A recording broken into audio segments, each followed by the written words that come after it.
Notion d'utilité, profit et préférence. Notion d'utilité, profit et préférence ou goût. Maintenant, on a pour notion ça yo, dans chapitre ça. Notez dans NS1 et NS2, utilité, la notion d'utilité. Utilité qui c'est caractéristique d'un bien économique. Maintenant, on a bien pour nous voir, là, dans le chapitre ça, la fonction d'utilité. La fonction d'utilité. Fonction d'utilité, qui s'allie, eh bien, pour que nous parlions de fonction d'utilité, nous avons considéré un consommateur. Côté que à chaque consommateur a fait, bien que l'a utilisé, on dit que nous choisissons trois biens, soit X, Y, soit X, Y et Z. Donc, des produits que le consommateur lui-même, ouais, les utiliser. Mais à partir de produits ça yo, qui ça consommateur là l'a cherché? Consommateur là l'a cherché pour satisfaire un besoin par exemple. Donc pour satisfaire besoin, donc il va faire une combinaison. Autrement dit, la satisfaction du consommateur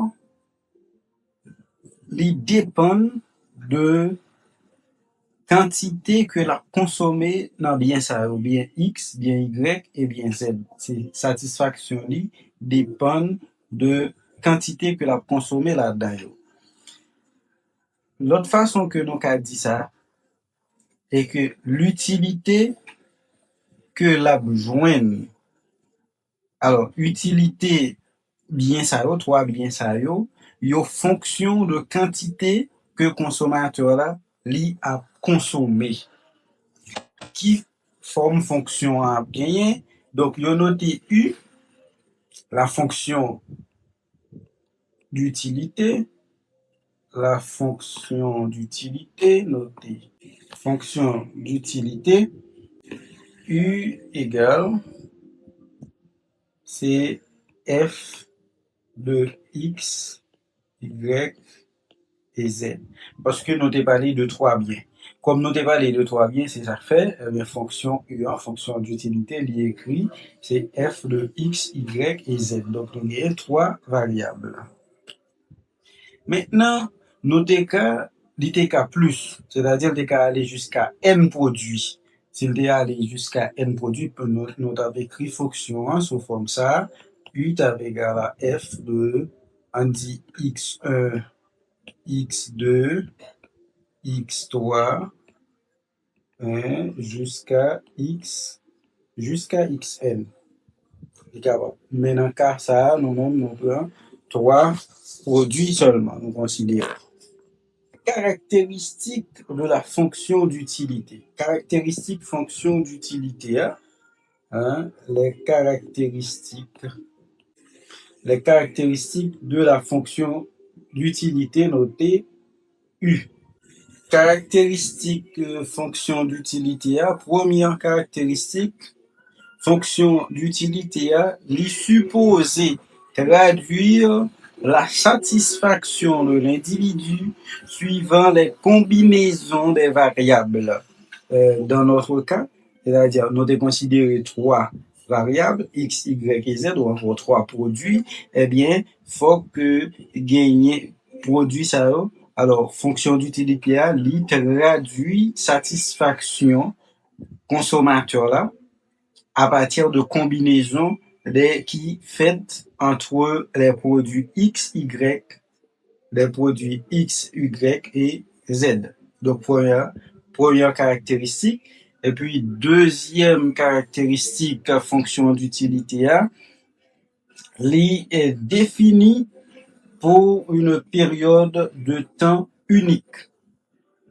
Donc, il définit pour une période de temps unique. Ça, c'est deuxième caractéristique de la fonction d'utilité. Parce que fonction d'utilité, eh bien, li pas tenu compte de possibilités pour reporter dépenses de consommation à une période donnée. Et troisième caractéristique, fonction d'utilité, li considéré comme une fonction continue. Donc, nous voyons ça dans la mathématique, et on parle de fonction continue. Donc, ça veut dire que fonction d'utilité, li pas admettre que li pas passer de yon valeur à yon l'autre sans pas prendre des valeurs intermédiaires au passage. Donc, ça veut dire qu'il y a d'autres valeurs qui pourraient interférer là-dedans. Donc, c'est pour ça, nous parlons de trois caractéristiques ça, qui fonction d'utilité lui-même, il gagne là-dedans.